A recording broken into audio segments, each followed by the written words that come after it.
Imagínate que tienes un molinillo, ¿no? Que vas a 10 kilómetros por hora. El molinillo está transformando la velocidad en movimiento. Está haciendo un movimiento de torsión. Bueno, imagínate que vas con lo mismo a 200 kilómetros por hora. El molinillo, el reglet, se destruye. Es lo mismo. Si no tienes la geometría adecuada para transformar esa velocidad en aceleración, te destruyes.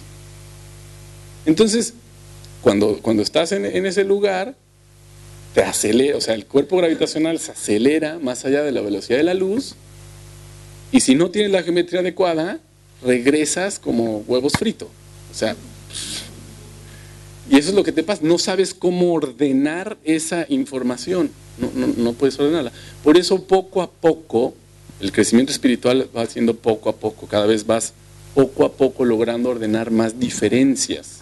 No es fácil. Ordenar contradicciones, que exista al mismo tiempo el sí y el no, al mismo tiempo.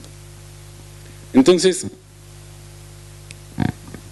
eso es lo que ocurre con lugares de mucho poder. Cuando va uno a lugares sagrados o a lugares iniciáticos, uno siente esa fuerza, o sea, como si te estuvieras acelerando. ¿Por qué? Porque literalmente se acelera, el cuerpo gravitacional se acelera. Miren, este es el tubo toro, visto en corte transversal. Este es un tubo toro fractal, ¿no? Un tubo toro adentro de otro, adentro de otro, adentro de otro. Este tubo toro, que aquí lo tenemos también representado en 7 colores, los 7 colores del arco iris, da la forma que tiene, por ejemplo, el yin yang. O sea, vamos a ir viendo que todos los símbolos religiosos o culturales muy representativos tienen origen en geometría sagrada. ¿Por qué? Porque son solamente ángulos o formas de ver diferentes, ¿no?, aspectos geométricos. El tubo toro es la primer geometría, la geometría más básica. Es la geometría más básica dentro de la geometría sagrada. ¿Por qué? ¿Por qué? Porque yo tengo la energía caótica, hace el movimiento en espiral, creo una succión y después le doy la vuelta. ¿Ok?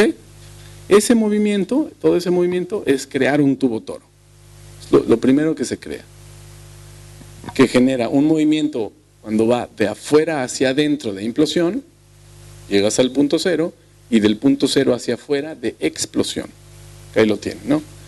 Lo implosivo es idealmente femenino, y lo implosivo es femenino, y lo explosivo del centro hacia afuera es masculino. El óvulo implota el esperma, ¿no? Pero el esperma tiene que ser explotado, ¿no? O sea, es exactamente el movimiento opuesto. Tanto el hombre como la mujer tienen la posibilidad de implotar y explotar, ¿no? Los dos. Entonces, nosotros tenemos un cuerpo gravitacional con esa forma gigantesca en donde uno puede hacer el movimiento del cielo hacia la tierra, ¿no?, implotarlo, o al revés, de la tierra hacia el cielo, ¿no?, explotarlo. El toroide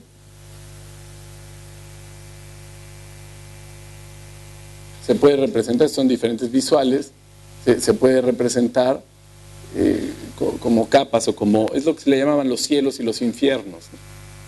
O sea, como en diferentes niveles. Este es un tubo toro visto en planta, en plano. El tubo toro es la representación mítica de la manzana. En la Biblia, la clásica representación de la manzana es, la manzana tiene la forma del tubo toro.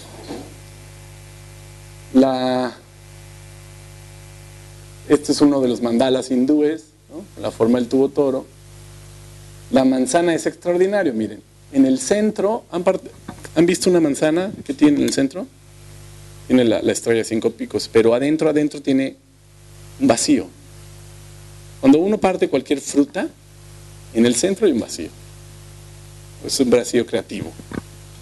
Está el vacío, después está el pentágono de la distribución, y después ya viene la manzana.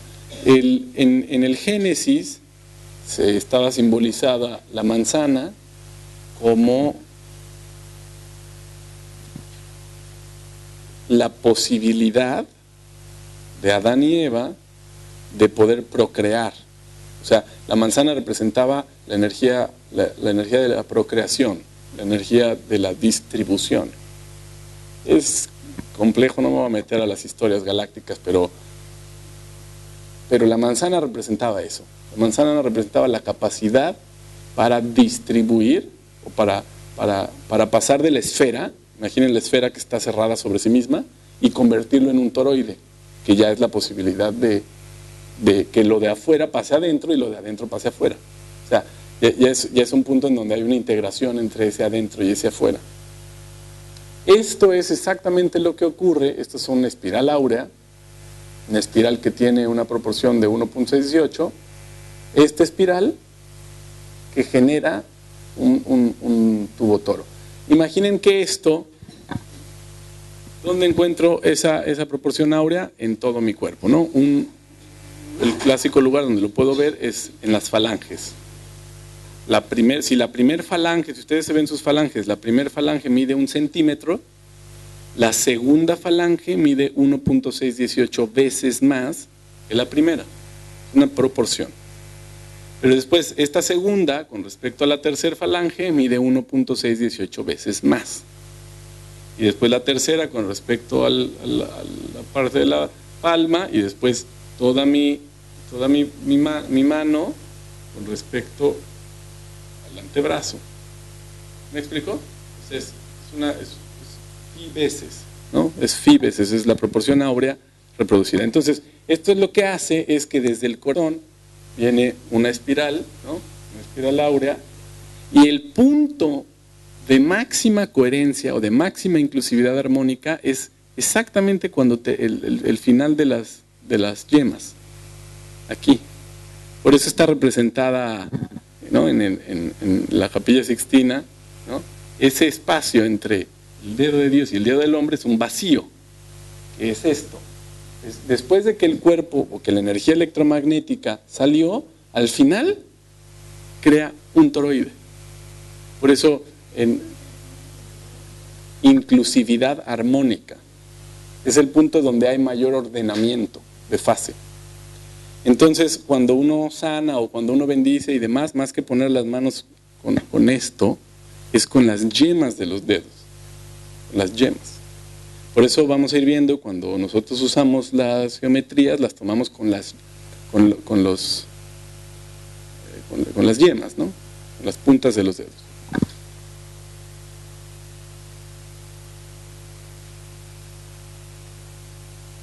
El símbolo hindú, ¿no? El Om, el símbolo hindú, si uno lo ve horizontal, parece como un 3, en realidad están representando, ven aquí, este es el toroide, la energía femenina, y la energía masculina, que es implotada por el toroide, ven, representado en el sol y la luna. O sea, la energía masculina y femenina, la implosión y la explosión.